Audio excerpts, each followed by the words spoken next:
Students, आज हम लोगों ने अपना तीसरा लेक्चर देखना है टाइम एंड वर्क पर। सेकंड लेक्चर में मैंने आप लोगों को एक क्वेश्चन दिया था करने के लिए। सबसे पहले हम लोग उस क्वेश्चन को डिस्कस करते हैं, जो एक प्रीवियस ईयर क्वेश्चन भी है, अच्छे लेवल का क्वेश्चन हो सकता है एग्जाम पॉइंट ऑफ व्यू से। क्वेश्चन में आप लोगों को बोला गया था A can do a piece of work in x+4 days, B can do the same piece of work in x+9 days, where A and B together can do the same piece of work in x days and you have to find the value of x। तो चलिए देखिए, अब इस question को करने के आप लोगों के पास 2 या 3 अच्छे तरीके हो सकते थे। पहला तरीका तो जो बिल्कुल ही बेसिक है, जो हम लोगों ने पहली वीडियो में स्टार्टिंग में 2 तरीके देखे थे, जिनमें से देखा गया था कि एक बेसिक मेथड है जो आप लोगों को करना नहीं है पर आना चाहिए। तो वहां से अगर मैं ए की एफिशिएंसी निकालता तो मैं ऐसा बोल सकता था कि ए की एफिशिएंसी जो यहाँ पर होगी दैट इज 1/x+4, इतनी कुछ रहने वाली है, क्योंकि हम लोगों ने देखा था कि टाइम इनवर्सली प्रोपोर्शनल होता है एफिशिएंसी की। इसी टाइप से मैं अगर बी की एफिशिएंसी की यहाँ पर बात करता तो ये आप लोगों की होनी चाहिए थी दैट इज 1/x+9। ये बी की आप लोगों की एफिशिएंसी होनी चाहिए थी, और ए प्लस बी की मिलाकर के एफिशिएंसी होनी चाहिए थी 1/x। तो आप लोग क्या कर सकते थे, यहाँ पर इन दोनों को ऐड कर करके इसके एक को रख देते, एक इक्वेशन एक वेरिएबल, आप लोगों का आंसर आ जाता 1/x+4 plus 1/x+9 must be equal to 1/x। एक इक्वेशन एक वेरिएबल, यहाँ से आप लोग x की वैल्यू निकालोगे। हो सकता है मैक्सिमम बच्चों ने क्वेश्चन कर लिया हो, तो यहाँ पर x की वैल्यू होगी 6। एक बेसिक अप्रोच तो ये हो सकती थी क्वेश्चन को करने की। एक सेकंड मेथड देखते हैं हम लोग, जिस मेथड से हम लोग एक्चुअल में सारा चैप्टर करते हुए आए हैं।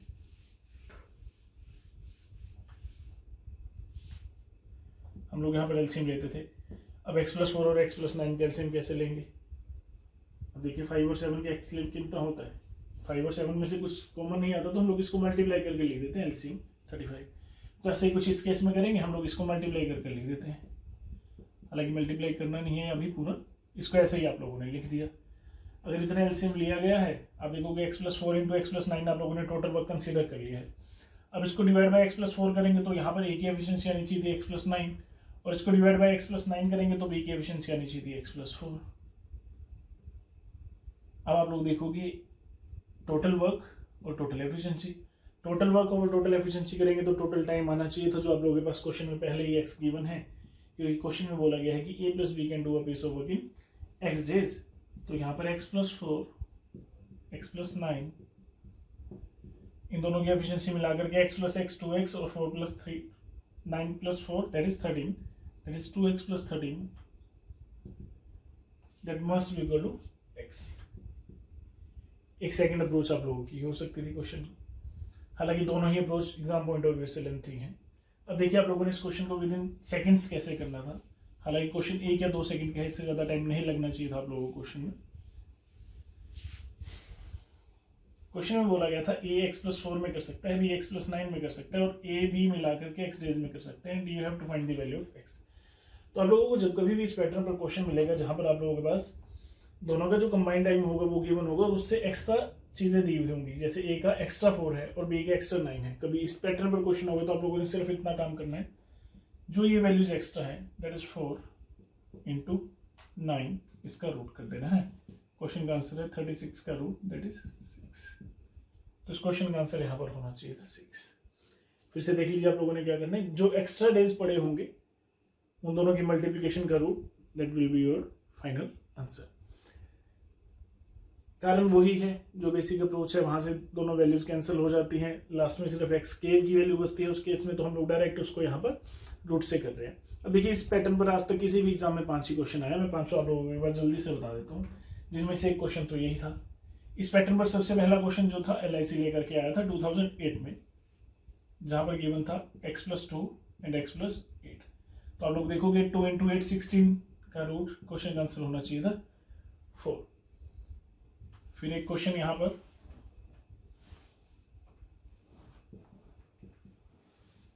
8 और 18 के साथ में आया था। 8 और 18 के लिए 8 इंटू 18 हो जाएगा दैट इज 144, और इसका रूट आप लोग करोगे दैट इज 12। ये फाइनल आंसर होना चाहिए था।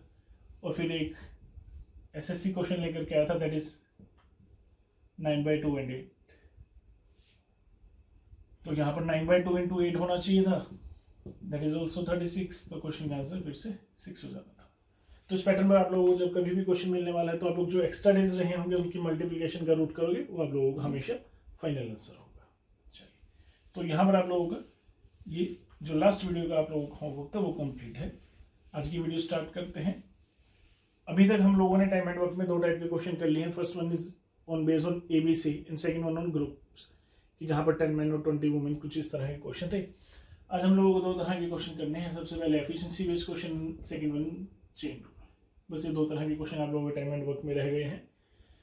सबसे पहले देखते हैं efficiency based question. Efficiency based question में क्या होगा कि डायरेक्ट डेज नहीं दिए जाएंगे, एफिशिएंसी दी जाएगी एक दूसरे के रिस्पेक्ट में, और किसी एक के डेज देकर के किसी दूसरे के डेज पूछ लिए जाएंगे। सबसे पहला क्वेश्चन देखते हैं। Efficiency of B is twice than of A। जो B की एफिशिएंसी है वो 2 गुना है A की एफिशिएंसी से। If A can do a piece of work in 20 days, find in how many days B can do the same piece of work। B की efficiency ज्यादा है और A किसी काम को 20 दिन में कर सकता है, तो B इस काम को कितने दिन में करेगा, ये आप लोगों का पहला क्वेश्चन बनता है। आप लोग सबसे पहले देखिए क्या करोगे, A/B। यहाँ पर एफिशिएंसी की रेशियो देखते हैं। क्वेश्चन में बोला गया है कि B की एफिशिएंसी 2 गुना है। अगर B की एफिशिएंसी 2 गुना है, B की एफिशिएंसी A पर डिपेंड करती है। मैंने यहाँ पर A की वैल्यू मान ली A। अगर A की वैल्यू 1 मान ली है तो B की वैल्यू हम लोगों की यहाँ पर कितनी हो जाएगी, 2, क्योंकि B की एफिशिएंसी ट्वाइस है। तो एफिशिएंसी की रेशियो आ चुकी है 1/2। अगर एफिशिएंसी की रेशियो 1/2 है तो टाइम की रेशियो यहाँ पर 2/1 आनी चाहिए थी। इसका मतलब है कि अगर B 1 दिन लेता तो A 2 दिन लेता। और आप लोगों को क्वेश्चन में दिया गया है कि A 20 दिन लेता है। अगर 2 की वैल्यू 20 है तो 1 की वैल्यू कितनी रही होगी, 10। तो क्वेश्चन का आंसर हो चुका है 10। ये आप लोगों के पास जो एफिशिएंसी बेस्ड क्वेश्चन आएंगे थर्ड टाइप के, ये सिर्फ और सिर्फ रेशियो पर डिपेंड करेंगे। इस केस में आप लोगों को रेशियो बनानी है और फाइनल आंसर के लिए जाना है आप लोगों को। इसके लिए एक चीज आप लोगों ने ध्यान रखनी है, जो हम लोगों ने पहले भी डिस्कस की है, कि टाइम इनवर्सली प्रोपोर्शनल होता है एफिशिएंसी के। अगर टाइम की रेशियो A/B होगी तो एफिशिएंसी की रेशियो B/A कहलाएगी आप लोगों की। चलिए, इसी पैटर्न पर कुछ और क्वेश्चन हम लोग देखते हैं यहाँ पर।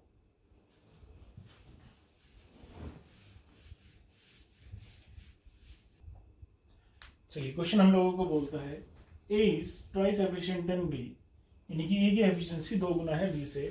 If A and B together can complete a work in 12 days, तो फर्स्ट पार्ट में आप लोगों को बताना है in how many days A can complete the work, और B पार्ट में आप लोगों को बताना है how many days B alone can do the same piece of work।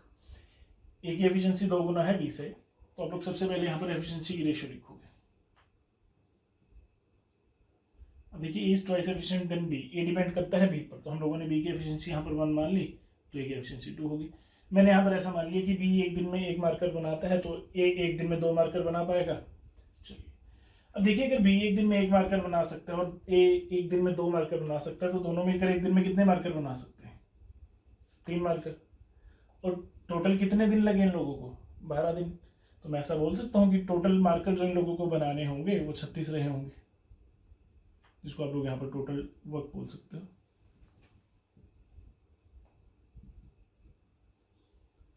क्योंकि दोनों मिलकर के 12 दिन में काम पूरा कर रहे थे। हम लोगों ने B की एफिशिएंसी 1 मानी, A की 2 मानी, तो दोनों मिलकर एक दिन में 3 यूनिट काम कर रहे हैं। 12 दिन काम करना था, तो टोटल 36 यूनिट काम रहा होगा।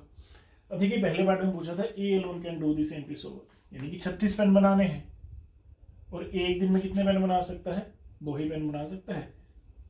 तो A का टाइम आ चुका है यहाँ पर 36/2, दैट इज 18। और अगर B के लिए पूछा गया है तो B की एफिशिएंसी से डिवाइड कर दिया जाएगा, दैट इज 36/1, 36। ये चीज हम लोगों ने कल भी सीखी थी कि जिसका टाइम निकालना है उसकी एफिशिएंसी से आप लोगों को उसको डिवाइड कर देना होता है। यहाँ पर A का निकालना था तो A से डिवाइड किया, B का निकालना था तो B से डिवाइड किया। चलिए, सेम पैटर्न में एक क्वेश्चन और देखते हैं हम लोग।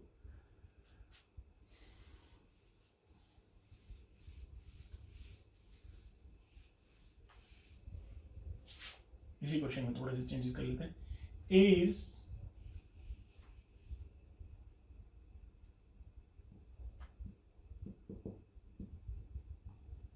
चलिए, क्वेश्चन बोलता है is 25% more efficient than B and A and B together can complete a work। यहाँ पर चेंज कर लीजिए। A is 25% more efficient than B and A alone can do the same piece of work in 40 days। तो आप लोगों को बताना है कि in how many days B can, और ए and be together can do. 2 part यहाँ पर आप लोगों को फिर से बताने हैं। क्वेश्चन में बोला गया कि ए की एफिशिएंसी 25% ज्यादा है बी के कंपैरिजन में। ए किसी काम को 40 दिन में करता है तो बी उस काम को कितने दिन में करेगा, और ए प्लस बी मिलकर के उस काम को कितने दिन में करेंगे। चलिए, ए की एफिशिएंसी 25 ज्यादा है बी से, हालांकि यहाँ पर आप लोगों को 25% की फ्रैक्शन पता होनी चाहिए, दैट इज 1/4। इसका मतलब है कि 1 ज्यादा है ओवर 4। तो अगर आप लोग बी को 4 मानते हो तो ए को आप लोगों को 5 मानना पड़ेगा। या फिर अगर आप लोग परसेंटेज के लिए भी जाते हो, आप लोग देखोगे कि ए की 25% ज्यादा है बी से, आप लोग बी को 100 मान लेते हो। आप लोगों ने बी की एफिशिएंसी 100 मानी तो 100 से 25 ज्यादा यानी कि 125 रही होगी, और 25 के केस पर कट करके फिर से 5:4 आ गया। हालांकि यहाँ ये करना नहीं है, आप लोगों ने फ्रैक्शन आप लोगों ने पढ़ी है परसेंटेज में, तो आप लोग डायरेक्ट उसको यूज कीजिए। एफिशिएंसी की रेशियो आ चुकी है 5:4। अब देखिए ए रेशियो बी है 5:4। अब आप लोग यहाँ पर सबसे पहले टोटल वर्क निकाल लीजिए। हालांकि अगर सिर्फ बी का ही पूछा गया तो आप लोग रेसिप्रोकल करके भी निकाल सकते थे कि एफिशिएंसी की रेशियो 5:4 है तो टाइम की रेशियो 4:5 रही होगी। यहाँ पर मैं कर देता हूँ आप लोगों के लिए, टाइम की रेशियो रही होगी 4:5 कि अगर ए को 4 दिन लगते तो बी को 5 दिन लगते, पर ए को कितने दिन लग रहे थे 40, तो 4 की वैल्यू 40 है तो 5 की वैल्यू 50 रही होगी। अब ए का टाइम आप लोगों को पता है 40, बी का टाइम आप लोगों को पता है 50। आप लोग बेसिक से भी निकाल सकते हो एलसी मेथड से, ए का 40 और बी का 50। यहाँ से सोल्व किया 200, 5 and 4 that is 200/9 that is 22 1/2/9। यहाँ से भी आप लोग फाइंड आउट कर सकते थे, या फिर आप लोग यहाँ पर ऐसा कर सकते थे कि टोटल वर्क निकाल लेते। आप लोग देखोगे टोटल वर्क ए के लिए कितने दिन का है 40 दिन। ए अकेला उस काम को 40 दिन में कर सकता है, और ए की एफिशिएंसी कितनी मानी हम लोगों ने 5, यानी कि वो एक दिन में 5 पेन बनाता है और 40 दिन उसको लगते हैं। तो टोटल पेन कितने हो चुके हैं यहाँ से 200, तो टोटल वर्क यहाँ से 200 कंसीडर कर लिया गया। अब अगर सिर्फ बी का पूछा गया है तो बी की एफिशिएंसी से डिवाइड कर दो, दैट इज 4। तो 200 डिवाइड बाय 4 किया आप लोगों ने, दैट इज 50। और अगर दोनों का पूछा गया है तो आप लोग दोनों की एफिशिएंसी से डिवाइड कर दीजिए, नहीं कुछ इस तरह का क्वेश्चन। अब देखिए वो ऐसा भी कर सकता है कि इतनी सी स्टेटमेंट देकर आप लोगों को एक थर्ड पार्ट यहाँ पर जोड़ दे कि A work on alternate days, या A and B start working on alternate days starting with B, कुछ इस तरह से, या they start the work together and A left the job after some days. कुछ इस तरह के क्वेश्चन जो पहले टाइम में आप लोगों ने किए थे, वो सारे क्वेश्चंस को इसके साथ आगे वो जोड़ सकता है टाइप 3 के ही नए क्वेश्चन बनाने के लिए। चलिए 1-2 क्वेश्चन और देखते हैं टाइप 3 से हम लोग।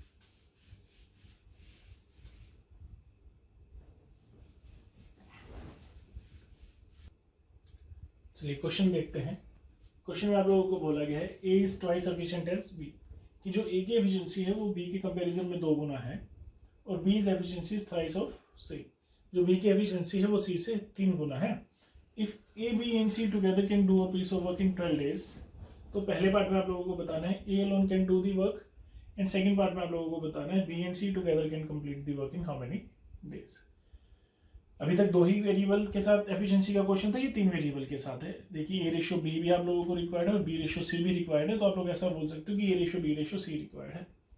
ए की एफिशिएंसी 2 गुना है बी से, ए डिपेंड करता है बी पर, जो भी बी की एफिशिएंसी रही होगी उससे 2 गुना ए रहा होगा, और बी की एफिशिएंसी है 3 गुना सी से, जो भी एफिशिएंसी सी की रही होगी उससे 3 गुना ज्यादा एफिशिएंसी बी की रही होगी। तो ए डिपेंड करता है बी पर और बी डिपेंड करता है सी पर, तो हम लोग यहाँ पर अगर लेट करेंगे तो हम लोग सी को लेट कर लेते हैं। हम लोगों ने यहाँ पर लेट किया कि सी की एफिशिएंसी 1 है। अगर सी की एफिशिएंसी 1 है तो बी की एफिशिएंसी से 3 गुना कितनी 3 रही होगी, और अगर बी की एफिशिएंसी 3 है तो ए की एफिशिएंसी से 2 गुना 6 रही होगी। तो हम लोग यहाँ से ऐसा बोल सकते हैं कि A ratio B ratio C for efficiency is equal to 6:3:1, कि इन तीनों की जो एफिशिएंसी है वो 6:3:1 में होगी। अब देखिए अगर इनकी एफिशिएंसी 6:3:1 में है तो मैं ऐसा बोल सकता हूँ कि इन सब की टोटल एफिशिएंसी कितनी है 10। इसका मतलब सीधा सीधा वो हो गया कि अगर सी एक दिन में 1 पेन बनाता है तो बी एक दिन में 3 पेन बनाएगा, और ए एक दिन में 6 पेन बनाएगा, और ये तीनों मिलकर एक दिन में 10 पेन बना सकते हैं। और इन लोगों ने काम कितने दिन करना था 12 दिन। तो टोटल वर्क यहाँ से हो गया दैट इज 10 into 12 और 12 into 10 दैट इज 120। तो यहाँ पर टोटल वर्क आ चुके हैं 120। अब आप लोगों को पता है कि जिस पार्ट का पूछा गया है उसकी एफिशिएंसी से आप लोगों ने डिवाइड कर देना है। तो एफिशिएंसी की क्वेश्चन में सबसे इंपॉर्टेंट यहाँ पर टोटल वर्क निकालना ही रहता है।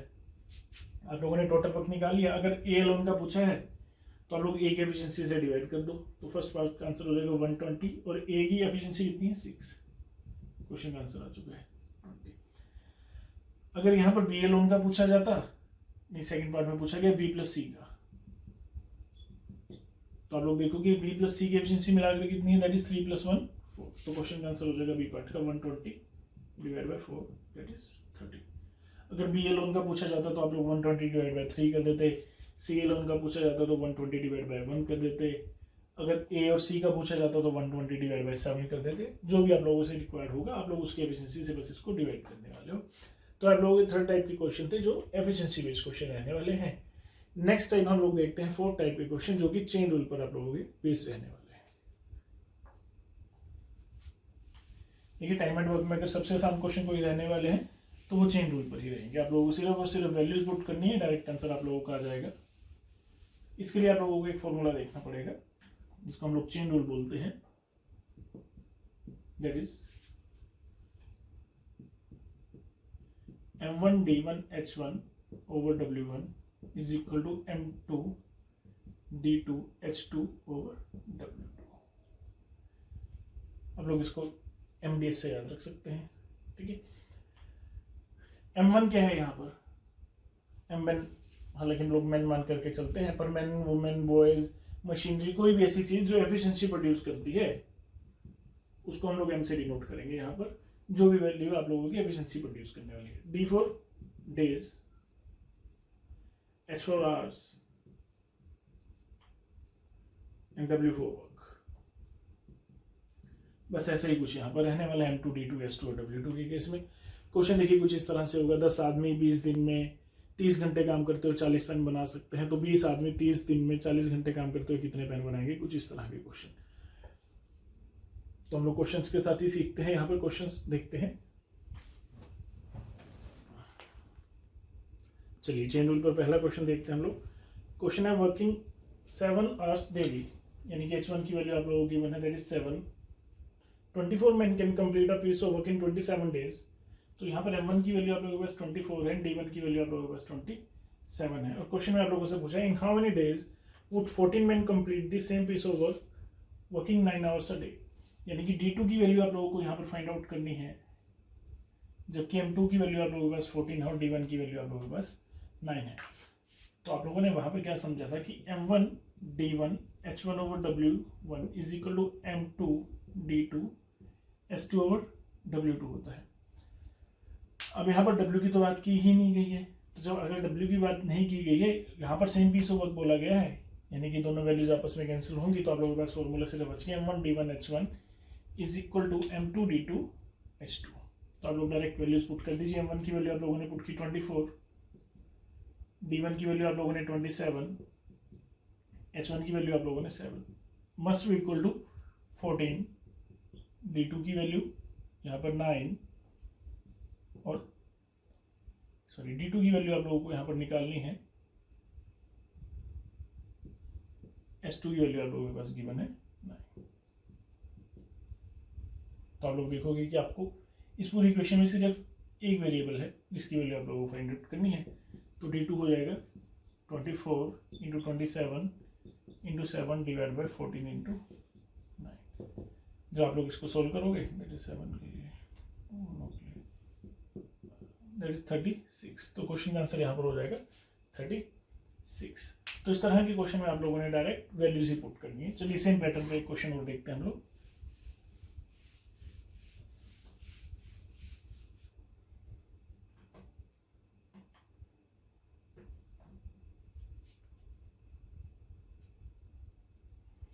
क्वेश्चन आप लोगों को बोलता है 39% can reaper road in 12 days.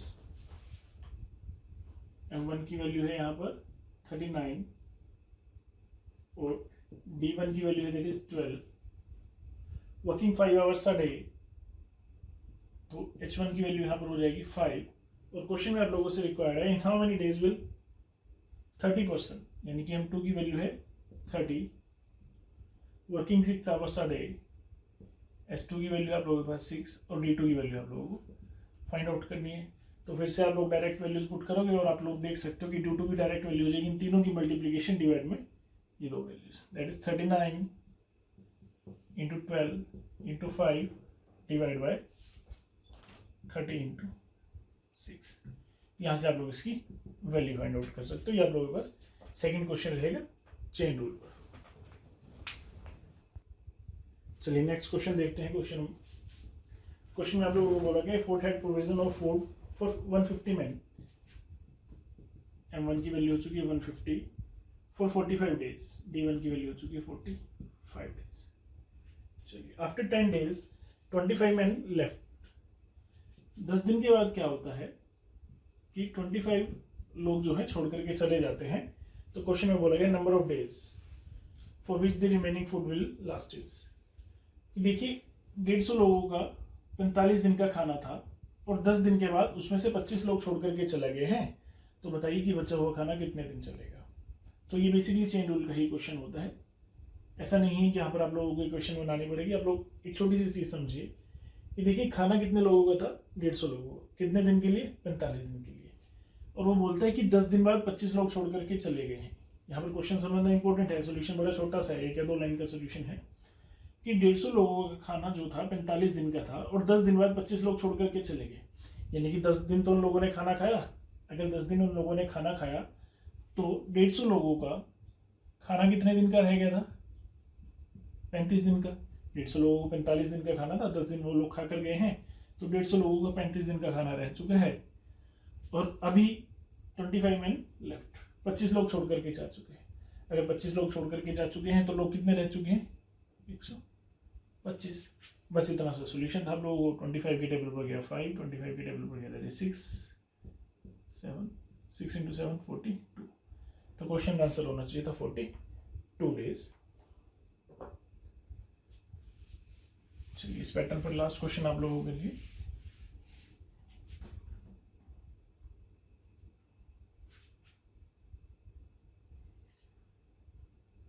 Question में आप लोगों को बोला गया है 30 man can complete a work in 30 days. 30 man can complete a work in 30 days. After 10 days 24 men join।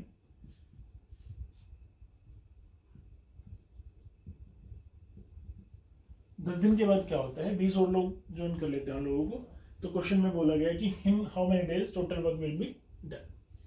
30 लोगों का 30 दिन का काम था, 10 दिन बाद 20 लोग और आ चुके हैं, तो आप लोगों ने बताना है कि काम कितने दिन में कंप्लीट किया जाएगा। तो आप लोग देखोगे कि 30 लोगों का 30 दिन का काम था और 10 दिन तो काम हो चुके हैं, 10 दिन के बाद 20 नए लोग आए हैं, यानी कि 10 दिन काम हो चुके हैं। तो टोटल काम रह गया था 30 लोगों का 20 दिन का। 30 लोगों का 30 दिन का काम था, 10 दिन काम हो चुका है, तो 30 लोगों का 20 ही दिन का काम रह चुका है और अभी 20 लोग नए आ चुके हैं। अगर 20 नए लोग आ चुके हैं तो टोटल नंबर ऑफ मेंबर्स यहाँ पर कितने हो चुके हैं, दैट इज 50। तो बस आप लोग इसको सोल्व कर दीजिए, 0 से 0 कैंसिल की गई और 5 के केस पर गया तो 6 इंटू 2 दैट इज 12 डेज। तो क्वेश्चन का आंसर होना चाहिए था 12 डेज। अगर टोटल टाइम पूछा गया है दैट इज 12 + 10 22, क्योंकि 10 दिन पहले काम हो चुके हैं। अगर रिमेनिंग वर्क पूछा गया है तो क्वेश्चन का आंसर 12 होना चाहिए था। टोटल पूछा गया था दैट इज 22। तो ये आप लोगों का चैप्टर था टाइम एंड वर्क का। टाइम एंड वर्क से ही रिलेटेड आप लोगों का एक और चैप्टर रहने वाला है that is pipe and system, जहां पर आप लोग सिर्फ और सिर्फ टाइम एंड वर्क की ही सारी प्रॉपर्टीज पढ़ोगे। उसके अलावा सिर्फ एक नई चीज आप लोगों को पढ़नी है दैट इज कैपेसिटी। तो अगर ये चैप्टर आप लोगों का अच्छा है तो वो चैप्टर आप लोग बड़ी आसानी से बना लेने वाले हो। तो तब तक पढ़ते रहिए। All the best.